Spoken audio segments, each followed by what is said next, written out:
Bismillahirrahmanirrahim. Assalamualaikum warahmatullahi wabarakatuh. Alhamdulillahi ala ihsanih wa syukru lahu ala taufiqihi wa amtinanih. Ashhadu an la ilaha illallah ta'ziman li sya'nih wa ashhadu anna Muhammadan abduhu wa rasuluhu da'iyan ila ridwanih. Salawatullahi alaihi wa ala alihi wa ashabihi wa ikhwanih. قال تعالى يا أيها الذين آمنوا اتقوا الله حق تقاته ولا تموتن إلا وأنتم مسلمون رب اشرح لي صدري ويسر لي أمري واحلل عقدة من لساني يفقه قولي أما بعد. Segala puji bagi Allah Subhanahu wa taala yang telah mempertemukan kita pada kesempatan yang berbahagia ini untuk sama-sama kita mengkaji mentadaburi Al-Quran yang Allah Subhanahu wa taala jadikan hidayah untuk orang yang beriman kepada Allah Subhanahu wa taala dan Rasulnya. Pada barang siapa yang menjadikan Al-Quran sebagai pegangannya, sebagai petunjuknya, maka dia akan selamat di dunia dan di akhirat. Karena dia akan dibimbing kepada jalan yang Allah Subhanahu wa taala ridhai.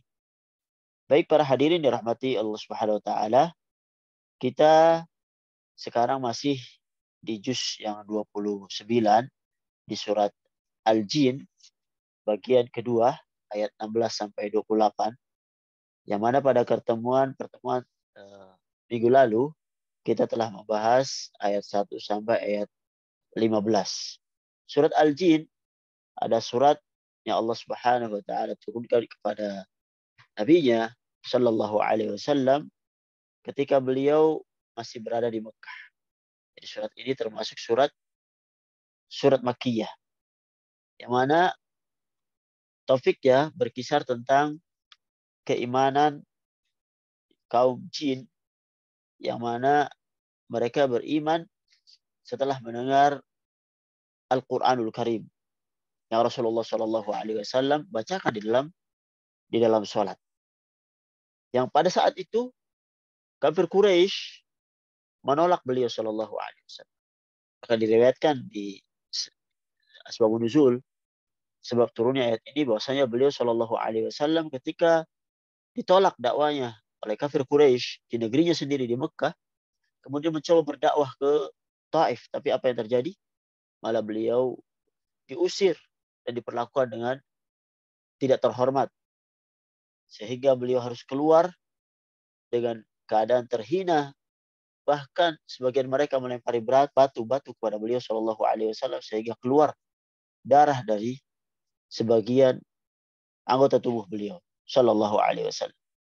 Dengan itu beliau sholat kepada Allah Subhanahu Wa Taala dan dihibur. Ternyata Allah Subhanahu Wa Taala mengabari, wa sayaqul uhiya ilayya anna istama'a nafaru minal jinni, kabari bahwasanya ada sebagian jin yang mendengarkan lantunan Quran yang beliau bacakan dan beriman. Dan tidak cukup di situ. Mereka katakan indah Quran dan ajabah. Mereka berkatakan bahwasanya ini adalah Quran yang mengagumkan, yang membawa seorang kepada petunjuk dengan mentauhidkan Allah Subhanahu wa taala dan menjauhi kepada kesyirikan. Sehingga dengan itu mereka beriman kepada Al-Quran dan juga kembali ke kaumnya untuk menjadi duat, menjadi dai-dai dari kalangan jin untuk menyampaikan Al-Quran ini. Kemudian kemarin juga telah sampaikan bahwasanya jin takjub dengan Al-Quran setelah mendengarkan apa yang dibacakan oleh beliau Shallallahu Alaihi Wasallam yang mengajak kepada tauhid dan menjauhi kepada kesyirikan. Setelah mendengarnya, kemudian mereka berdakwah ke kaumnya. Kemudian Allah Subhanahu Wa Taala sebutkan bahwasanya ada sebagian manusia yang memohon kepada jin, padahal jin tidak mengetahui al-ghaib. Dan permohonan itu malah membawa mereka menjadi semakin sesat. Dan pada ayat sebelumnya juga kita disebutkan bahwasanya setelah Rasulullah SAW mendapatkan risalah Al-Quran ini, bahwasanya langit itu mulai dijaga. Jin tidak mempunyai kesempatan lagi untuk mencuri berita dari langit. Sehingga tidak ada lagi berita yang sampai ke kuhan, kepada para dukun yang benar. Karena tidak ada peluang untuk itu lagi. Bahkan mereka kalau mencoba, mereka akan ditembak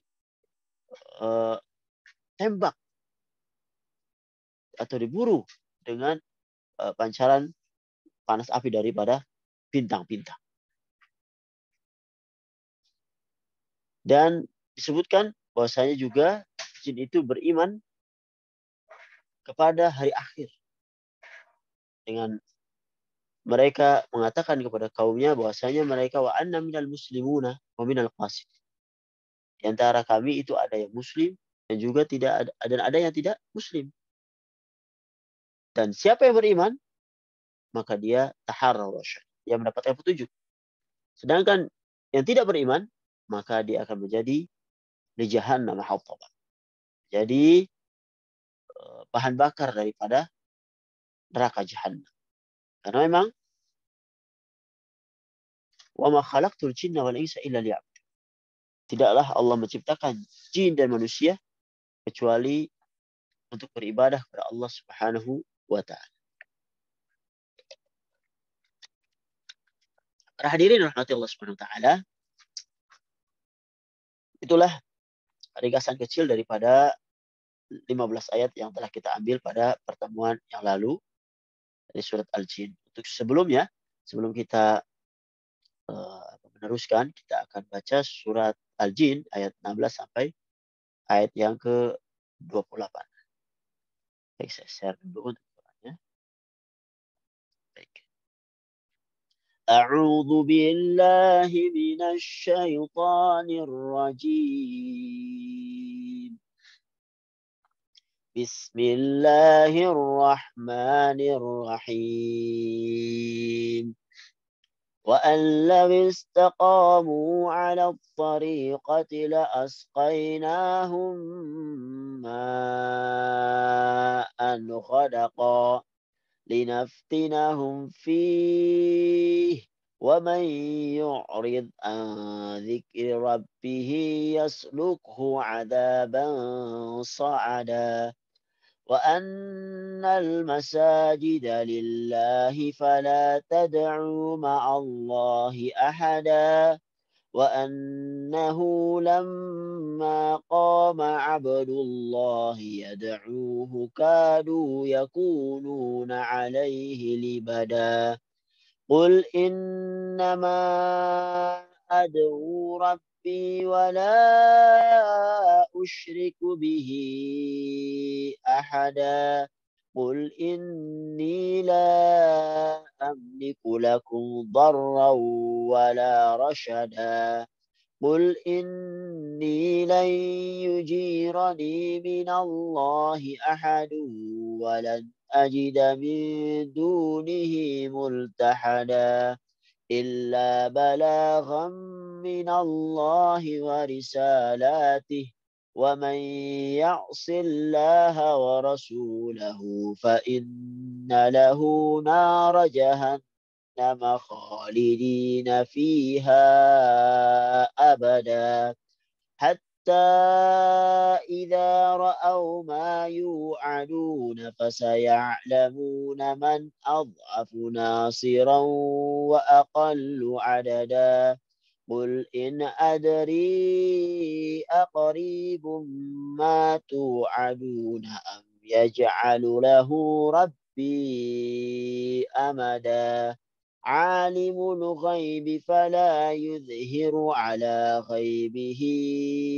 أحدا إلا من ارتضى من رسول فإنه يسلك من بين يديه ومن خلفه رصدا ليعلم أن قد أبلغوا رسالات ربهم وأحاط بما لديهم وأحصى كل شيء عددا.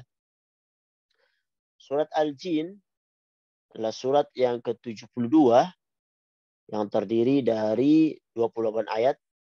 Dan kita telah membahas untuk ayat yang pertama sampai ayat 15. Sekarang kita masuk ke ayat yang 18. Allah Subhanahu wa taala berfirman, "Wa allaw istaqamu 'ala at-tariqati la asqainahum ma'an ghadaqa." Dan sekiranya mereka itu tetap berjalan lurus di atas jalan itu, maksudnya di agama Islam, la asqainahum ma'an ghadaqa. Niscaya kami akan mencurahkan kepada mereka air yang cukup. Sebagian ulama mengatakan bahwasanya mulai ayat ini itu sudah bukan lagi perkataan para jin. Jadi ayat 15 ke sana itu masih perkataan jin yang Allah sebutkan di dalam Quran. Dan sekarang ini sudah mulai perkataan Allah Subhanahu wa taala dan dialog antara jin dan kaumnya yang dalam hal ini mereka berdakwah itu selesai pada ayat yang ke-15. Para ulama menafsirkan ma'an ghadaqa, air yang segar, dengan bermakna rezeki yang banyak. Kenapa? Karena orang-orang Arab dahulu sering mengibaratkan air itu dengan rezeki. Sehingga di mana ada air, maka di situ ada hujan. Di mana ada hujan, maka di situ ada rezeki. Dan ini dalil bahwasanya apabila jin-jin tersebut istiqamah di jalan kebenaran, maka Allah Subhanahu wa taala akan melimpahkan rezeki yang banyak kepada mereka. Jadi menunjukkan bahwa jika para jin saja, ya, para jin mereka mendapatkan rezeki yang banyak karena istiqamah dalam ketaatan, maka manusia yang bertakwa juga tentu akan mendapatkan rezeki yang banyak ketika mereka berada dalam ketakwaan. Allah Subhanahu wa taala sebutkan di Quran surat At-Talaq ayat 20 ayat 2 sampai 3, "Wa may yattaqillaha yaj'al lahu makhraja wa yarzuqhu min haitsu la yahtasib." Barang siapa bertakwa kepada Allah, niscaya dia akan membukakan jalan keluar bagi, dan dia akan memberinya rezeki dari arah yang tidak disangka. Dan ayat ini tidak hanya menunjukkan untuk manusia, yang ditujukan untuk manusia saja, melainkan juga untuk para jin. Oleh karenanya, Allah Subhanahu wa taala menegaskan bahwasanya jika para jin yang berpegang pada jalan yang lurus, yaitu agama Allah Subhanahu wa taala, mereka akan mendapatkan rezeki, maka manusia juga akan mendapatkan seperti yang mereka dapatkan ketika mereka istiqamah di jalan kebenaran. Kemudian Allah lanjutkan, linaftinahum fi wa man yu'rid an dzikri rabbih yaslukhu 'adzaban sha'ada. Dengan cara itu kami hendak menguji mereka. Dan barang siapa berpaling dari peringatan Tuhannya, niscaya akan dimasukkan ke dalam azab yang sangat berat. Para ahli tafsir menyebutkan ada dua tafsiran mengenai ayat ini. Yang pertama, sebagian menafsirkan bahwasanya rezeki tersebut sebagai ujian dan cobaan dari Allah Subhanahu wa taala untuk mereka. Tafsir yang kedua mengatakan bahwasanya ayat ini berkaitan dengan istidraj.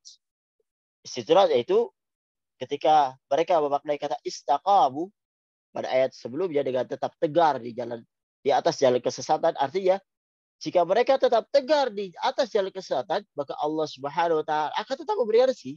Namun itu fitnah. Itu ujian bagi mereka. Rezeki yang disebut dengan istidraj. Walaupun mereka dalam kesesatan, Allah beri. Supaya mereka tetap di dalam kesesatannya, sehingga mati dalam keadaan su'ul khatimah. Tetapi pendapat yang dirajikan oleh para ulama adalah tafsiran yang pertama, yaitu rezeki tersebut adalah cobaan dan ujian bagi mereka. Karena apa? Istiqomah umumnya digunakan untuk jalan yang baik. Dan di samping tadi, tafsir yang pertama tadi dikuatkan oleh kalimat selanjutnya dalam ayat ini, yaitu kebalikan dari orang-orang istiqomah adalah orang-orang yang berpaling dari peringatan Allah Subhanahu wa taala, maka dia akan diberikan azab yang berat. Kemudian Allah lanjutkan ayat 18, wa annal masajida lillahi fala tad'u ma'allahi ahada. Dan sesungguhnya masjid-masjid itu adalah kepunyaan Allah. Maka janganlah kamu menyembah apapun di dalamnya selain Allah Subhanahu wa taala. Yaitu tidak boleh seseorang itu berbuat kesyirikan di masjid-masjidnya Allah Subhanahu wa taala. Tidak boleh seseorang pun dalam waktu yang tepat yang sama mereka berdoa kepada Allah dan berdoa kepada selain Allah. Jadi ayat-ayat ini menyuruh kita untuk bertauhidkan Allah Subhanahu wa taala dan tidak berduakannya. Dan terutama lagi di masjid-masjid Allah Subhanahu wa taala. Kata wa adal masajid dalam ayat ini ulama berbeda pendapat. Mereka menafsirkan yang pertama, ada 3 tafsiran. Tafsiran pertama bahwasanya masjid maksudnya adalah tempat sholat. Ya kita kenal dengan masjid, tempat sholat. Bahwasanya seluruh masjid adalah milik Allah Subhanahu wa taala dan bukan milik perseorangan. Lalu bagaimana penamaan masjid-masjid dengan nama seorang atau nama tempat misalnya? Tentunya ini adalah bukan bentuk penetapan, melainkan untuk pembeda antara satu masjid dengan masjid yang lainnya. Oleh karenanya Rasulullah SAW menamakan masjid dengan nama Masjid Bani Zuraiyah atau menamakan Masjid Nabawi dengan masjidku. Ini menunjukkan bahwasanya masjid itu adalah milik beliau Shallallahu Alaihi Wasallam, tapi itu sebagai pembeda antara masjid yang beliau bangun dengan masjid-masjid yang lain. Oleh karena itu, kalau seorang membangun masjid, hendaknya mereka memberi nama dengan nama yang bisa membedakan satu masjid dengan masjid yang lain. Itu tujuannya dan bukan untuk saling berbaga-bagaan. Tafsiran yang kedua, masjid dimaknai dengan anggota sujud. Karena masjid itu bentuk jamak dari masjid, yaitu anggota sujud. Sebagaimana yang beliau sampaikan di sebuah hadis, umirtu an asjuda ala sab'ati a'dhum ala al-jabhah wa syara bi yadihi ala anfihi jabhah wa yadayn wa rukbatain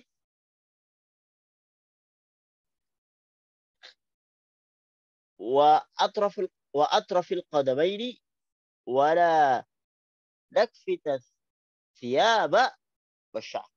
Jadi aku diperintahkan untuk sujud dengan 7 anggota sujud. Pertama, kening. Beliau juga memberi isyarat dengan tangannya menuju hidung. Kedua, telapak tangan. Kedua, lutut. Kedua, ujung jari. Kedua ujung jari dari dua kaki. Dan tidak boleh menahan rambut atau pakaian sehingga menghalangi anggota sujud. Maka artinya, semua anggota sujud yang 7 ini tidak boleh ditujukan untuk bersujud kepada Allah Subhanahu wa taala. Tafsiran yang ketiga, masjid dalam ayat ini adalah masdar mimi yang bermakna perbuatan sujud.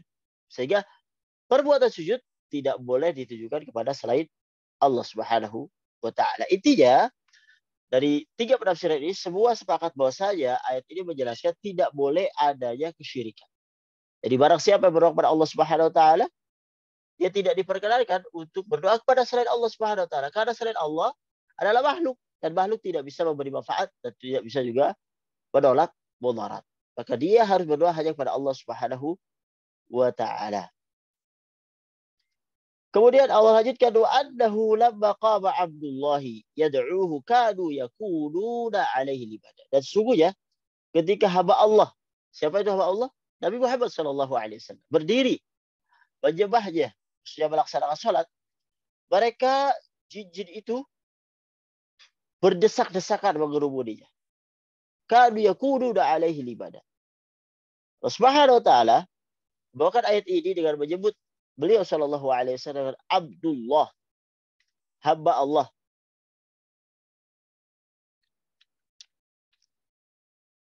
Ini sebagai bentuk pujian dari sifat mulia beliau sallallahu alaihi wasallam dalam beribadah kepada Allah Subhanahu wa taala. Abdullah yang memiliki 2 sifat yang mulia. Abduhu dan juga di samping yang lain beliau itu Rasul Allah Subhanahu wa taala. Jadi beliau adalah abduhu, hamba Allah Subhanahu wa taala, adalah orang yang paling sempurna dalam menjalankan penghambaan, beribadah kepada Allah Subhanahu wa taala. Nabi sallallahu alaihi wasallam adalah orang yang paling taat kepada Allah Subhanahu wa taala. Tidak ada yang bisa menyamai salatnya beliau, tidak ada yang bisa menyamai puasanya beliau, takutnya beliau, dan selanjutnya dan selanjutnya. Jadi Nabi sallallahu alaihi wasallam puji dari dua sisi. Dari penghambaan beliau, abduhu, dan Rasul. Beliau ada Rasulullah Shallallahu Alaihi Wasallam. Dalam ayat ini dijelaskan bahwasanya tatkala beliau Shallallahu Alaihi Wasallam berdiri melakukan sholat, maka para jin itu berdesak-desakan mengerumuni beliau karena apa? Karena ingin mendengarkan bacaan Al-Quran. Subhanallah. Sungguh bacaan Al-Quran ini sungguh luar biasa kepada jin. Apatah lagi kita sebagai manusia, tentunya kalau kita bisa mengetahui apa yang ada di dalam Al-Quran, kita akan mengetahui dengan kita akan sangat menyayangi Al-Quran ini. Menjadikan Al-Quran itu sebagai pedoman hidup. Karena pengetahuan kita terhadap apa yang sebenarnya ada di dalam. Sehingga hal-hal yang bisa memahamkan seorang kepada Al-Quran hendaknya dilakukan. Seperti belajar bahasa Arab, belajar membaca, belajar menghafal, belajar mentadaburi, ikut di dalam pelajaran-pelajaran yang mengupas tentang ayat-ayat Al-Quran. Harus kita lakukan itu supaya apa? Kecintaan kita itu melebihi daripada kecintaan jin yang mereka cuma mendengar Al-Quran dan mereka berdesak-desakan untuk ingin mengetahui apa yang ada di dalam Al-Quran dan terheran-heran, takjub dengan Al-Quran ini. Ketika orang-orang Taif tidak mau mendengar beliau, ketika Abu Jahal dan kawan-kawannya tidak mau mendengar beliau, ternyata Allah Subhanahu Wa Taala mengutus sekelompok jin agar bisa mendengarkan bacaan beliau Shallallahu Alaihi Wasallam dan beriman kepada Al-Quran ini, bahkan menjadi dai-dai kebaikan yang mengajak kaumnya untuk beriman kepada Rasulullah Shallallahu Alaihi Wasallam. Qul innama ad'u rabbi wala usyriku bihi ahad. Qul inni la amliku lakum dharra wala rasyada. Ayat 20 sampai 21. Katakanlah wahai Muhammad, sesungguhnya aku hanya menyembah Tuhanku dan aku tidak mempersekutukan sesuatu pula dengannya. Katakanlah wahai Muhammad, aku tidak kuasa menolak mudarat maupun mendatangkan kebaikan kepada Allah Subhanahu Wa Taala. Mendapatkan bagaimana Nabi kita Shallallahu Alaihi Wasallam seorang Abdullah, hamba Allah.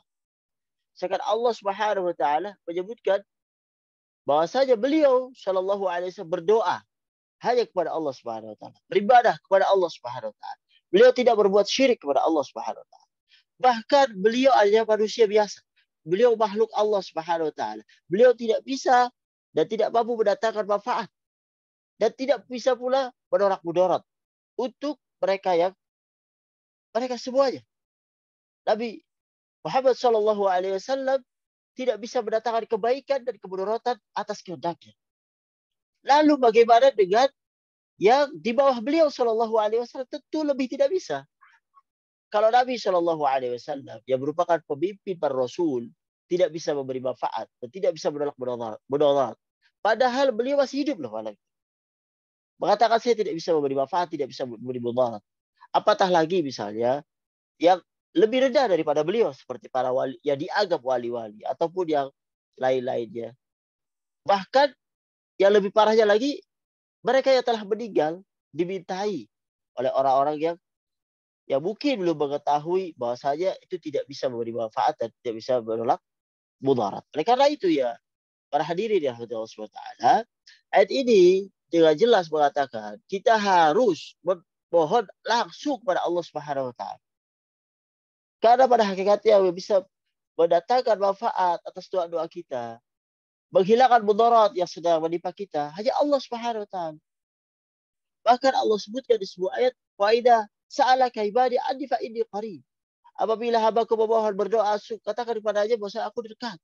Ujibu da'wat da'i da'an. Aku menjawab, mengabulkan permohonan para orang-orang yang berdoa.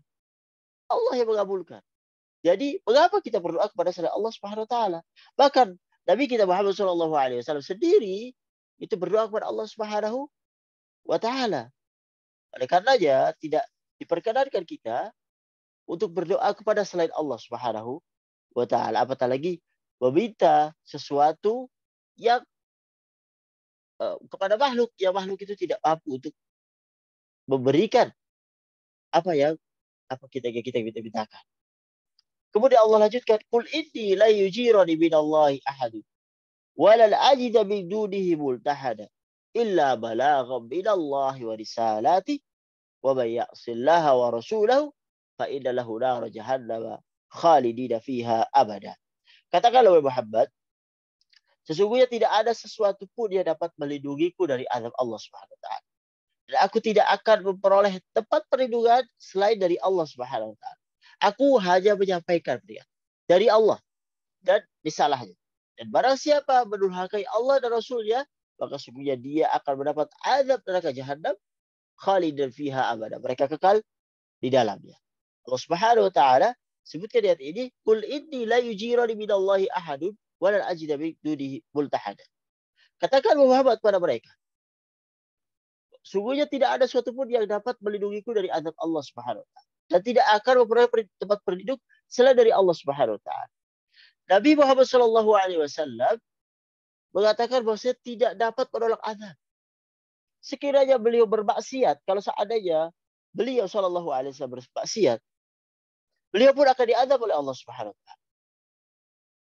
Maka beliau berlindung pada Allah Subhanahu wa taala. Beliau berlindung kepada zat yang bisa menyelamatkan dan bisa melindungi beliau sallallahu alaihi wasallam. Maka di antara Nabi Muhammad sallallahu alaihi wasallam dan para sahabat yang statusnya sama di hadapan Allah Subhanahu wa taala sebagai hamba. Oleh karenanya, seorang hamba hanya memohon kepada Rabb-Nya, yaitu Allah Subhanahu wa taala, dan tidak meminta kepada sesama hamba.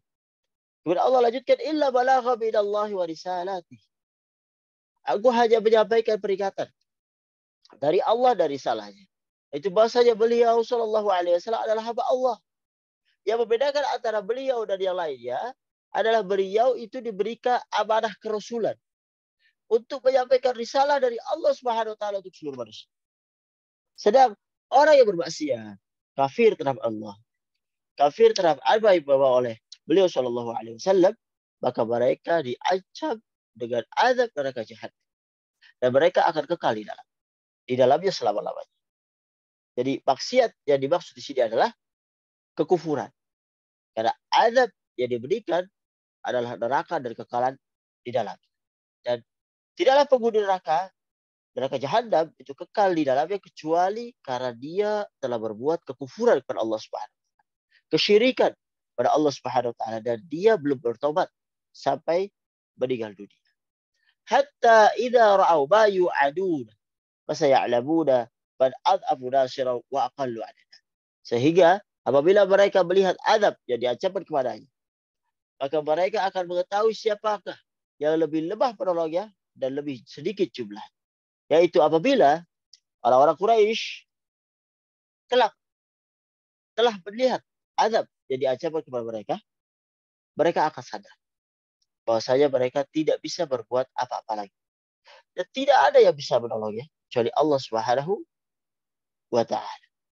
Dan ketika mereka diazab, mereka tidak bisa memohon kepada Allah Subhanahu wa taala, karena Allah Subhanahu wa taala tidak menerima permohonan itu ketika azab telah ditimpa.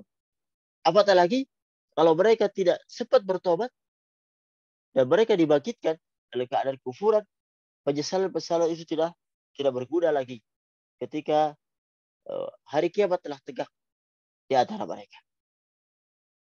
Kemudian Allah lanjutkan di ayat yang ke-25, "Qul in adri aqaribu ma tu'aduna am yaj'al lahu rabbi amada." Katakanlah, aku tidak mengetahui apakah azab yang diancamkan kepadamu itu sudah dekat, ataukah Tuhanku menetapkan waktunya masih lama. Allah Subhanahu wa taala memberitakan Nabi sallallahu alaihi wasallam agar mengatakan kepada orang-orang kafir Quraisy bahwa dia tidak mempunyai pengetahuan sedikit pun mengenai hari kiamat. Dan tidak pula mengetahui apakah azab bagi mereka itu sudah dekat atau masih lama. Namun yang pasti, kalau mereka tetap dalam kekafiran, Allah akan azab mereka. Tapi kapan dia? Rasulullah tidak mengetahui. Alimul ghaibi fala yudhiru ala ghaibihi ahad. Dia, Allah Subhanahu wa taala, mengetahui yang baik. tetapi dia tidak memperlihatkan kepada siapapun tentang yang gaib itu. Illa badil tadha bir rasulin fa innahu yasluku bi baini yadayhi wa min khalfi rasad. Kecuali kepada rasul yang diridai. Maka sungguhnya dia mengadakan penjaga-penjaga itu para malaikat di depan dan di belakang. Ayat ini merupakan dalil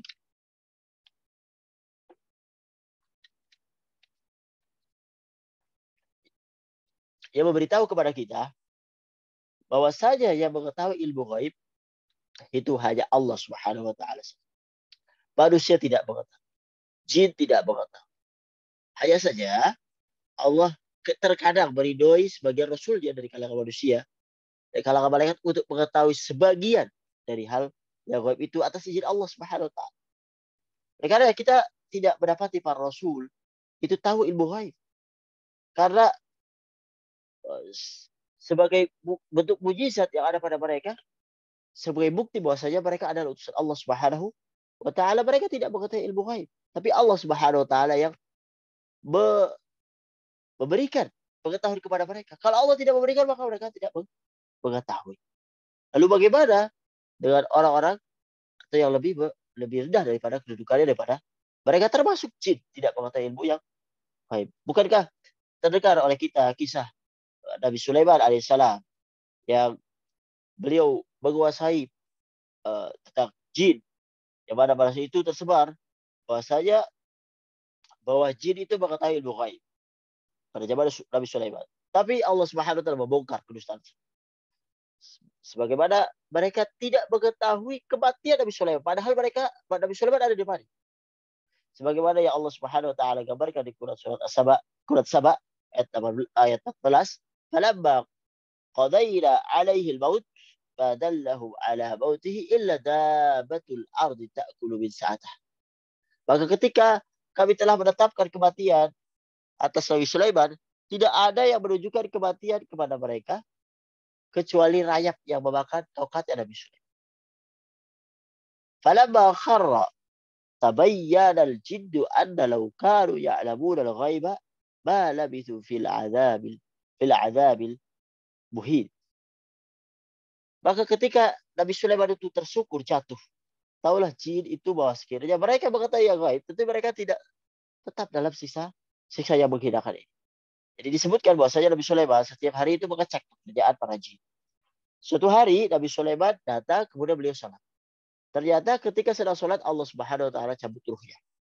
Tetapi ternyata para jin itu tidak mengetahui bahwasanya Nabi Sulaiman itu telah meninggal. Mereka menyangka Nabi Sulaiman itu masih sholat, masih hidup.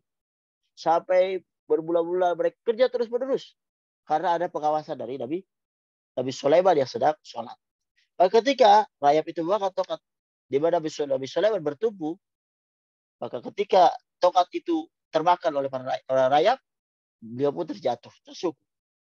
Maka para jin baru tahu bahwa Nabi Sulaiman telah meninggal. Oleh karena Allah Subhanahu wa taala sebutkan, "Anna law kanu ya'lamuna al-ghaiba ma labithu fil 'adzabil muhin." Jika sekiranya mereka mengetahui yang gaib, tentu mereka tidak tetap dalam siksa yang menghinakan ini, yaitu maksudnya kerja terus-menerus. Oleh karena itu, ini dalil yang jelas bahwa jin itu tidak mengetahui ilmu gaib. Apatah lagi kalau para kuhan, para penyihir, para yang mengaku-ngaku mengetahui ilmu gaib, ketahuilah bahwasanya mereka itu telah berbohong. Walaupun kadang misalnya itu benar itu hanya kebetulan dan bukan benar daripada sebenarnya. Karena dalil ini jelas, jin saja tidak mengetahui gaib, apalagi manusia.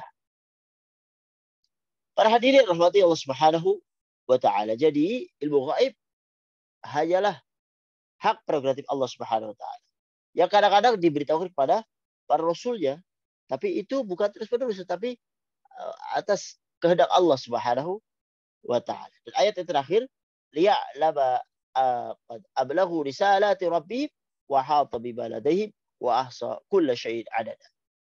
Agar dia mengetahui bahwa rasul-rasul itu sungguh telah menyampaikan risalah. Sedang ilmunya meliputi apa yang ada pada mereka dan dia menghitung segala sesuatu satu per satu. Para hadirin dirahmati Allah Subhanahu wa taala, Ada beberapa faedah dari surat Al-Jin yang bisa kita ambil pada kesempatan kali ini. Di antaranya, bahwasanya bukan hanya manusia ini diberi beban untuk beribadah pada Allah Subhanahu wa taala. Tapi apa? Jin juga diberi beban yang sama. Dan secara umum, syariat yang berlaku pada manusia juga berlaku pada jin. Tapi bagaimana detailnya? Detailnya hanya Allah Subhanahu wa taala saja yang mengetahui. Kemudian pada selanjutnya bahwasanya para jin itu beribadah kepada Allah Subhanahu wa taala. Jin itu makhluk, maka mereka tidak boleh disembah. Karena mereka makhluk Allah Subhanahu wa taala. Mereka menyembah Allah. Maka bagaimana manusia itu menyembah jin? Tidak boleh, karena itu sebuah kesyirikan. Kita harus menyembah Allah Subhanahu wa taala. Karena jin juga menyembah Allah Subhanahu wa taala. Pada selanjutnya bahwasanya sebagian di antara manusia ada dai. Begitu pula para jin juga memiliki para dai yang menyeru kepada Allah Subhanahu wa taala. Pada selanjutnya, saya kita mengetahui bahwasanya di antara jin terdapat jin yang cerdas yang bisa menangkap isi dan maksud Al-Quran dan mereka berdakwah dengan retorika yang bagus dan penuh kelembutan sehingga mengajak kaumnya untuk beriman kepada Al-Quran yang Rasulullah Shallallahu Alaihi Wasallam bawa. Kemudian pada selanjutnya bahwasanya Nabi Muhammad Shallallahu Alaihi Wasallam adalah makhluk yang paling mulia. Namun ternyata beliau tidak hanya diutus untuk manusia saja. Beliau juga diutus untuk bangsa jin. Ini menunjukkan bahwasanya tidak ada nabi dan rasul dari kalangan jin. Yang ada dari kalangan manusia. Pada yang terakhir, bahwasanya Nabi Shallallahu Alaihi Wasallam bukanlah Tuhan yang disembah. Tapi beliau adalah manusia. Beliau adalah hamba Allah Subhanahu wa taala. Beliau tidak bisa memberi manfaat dan tidak bisa memberi mudarat, menolak mudarat. Beliau juga takut akan siksa Allah Subhanahu wa taala. Takut akan siksa. Oleh karena ya, tidak diperkenankan kita hulu. Terlalu melebih-lebihkan beliau sallallahu alaihi wasallam melebihi dari makamnya. Makamnya yaitu Abdullah wa Rasuluh, hamba Allah dan Rasulnya. Tidak boleh mendudukan Rasul sallallahu alaihi wasallam sebagai pemberi hal-hal yang menjadi kekhususan Allah Subhanahu wa taala. Jadi ketika kita berdoa, berdoalah pada Allah Subhanahu wa taala. Ketika kita memohon, mohon pada Allah Subhanahu wa taala. Dan tidak mohon kepada beliau sallallahu alaihi wasallam. Ada cerita di sebuah daerah bahwasanya dikabarkan bahwasanya di sana itu ada kuburannya Husain, cucunya beliau sallallahu alaihi wasallam. Mengaku-ngaku ada cucunya Husain. Ada orang Arab yang berobat ke sana mengatakan bahwasanya kami itu menyembah Husain, meminta kepada Husain. Wallah alam apakah kuburan Husain atau benaran atau tidak. Wanita ini menjawab, di Madinah, di tempat kami, itu ada kuburan kakeknya. Tapi kami tidak meminta kepada kakek untuk penyembuhan daripada sakit yang kami derita ini. Apalagi lagi kepada cucunya. Ini menunjukkan para hadirin rahmati Allah Subhanahu wa taala, Nabi Muhammad tidak bisa memberi manfaat dan tidak bisa menolak mudarat. Apatah lagi makhluk atau manusia yang berada di bawahnya dari wali-wali, apatah lagi telah meninggal dunia misalnya. Oleh karenanya dalam meminta, dalam berdoa langsung kita kepada Allah Subhanahu wa taala, karena Allah Subhanahu wa taala yang bisa mengabulkan doa, bisa menolak mudarat, dan dengan langsung kita kepada Allah Subhanahu wa taala berarti kita telah menetapkan hak Allah Subhanahu wa taala dengan mentauhidkan Allah Subhanahu wa taala dan menjauhi daripada kesyirikan.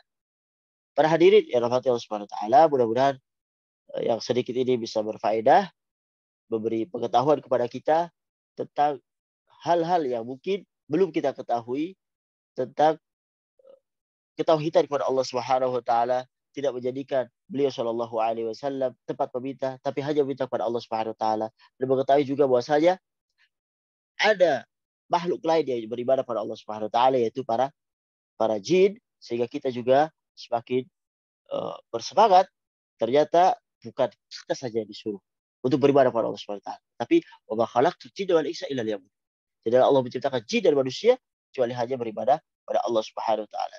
Dengan ini tidak diperkenankan seorang meminta mohon kepada jin, karena jin adalah makhluknya Allah Subhanahu wa taala. Mudah-mudahan sedikit ini bisa bermanfaat bagi kami dan bagi ikhwas sekalian yang ada di Arab Saudi ataupun di Indonesia ataupun di belahan negara lainnya. Mudah-mudahan kita memohon pada Allah Subhanahu wa taala agar bisa memberikan hidayah dan taufik kepada kita sekalian untuk bisa merenungi dan belajar Al-Qur'an sehingga kita bisa mengetahui perintah dan larangan Allah Subhanahu wa taala, sehingga dengan taufik dan hidayahnya kita bisa diselamatkan di dunia dan bisa dimasukkan ke dalam kebahagiaan yang abadi di akhirat kelak. Hada wa sallallahu ala Muhammad wa ala alihi wa sahbihi ajma'in. Assalamualaikum warahmatullahi wabarakatuh.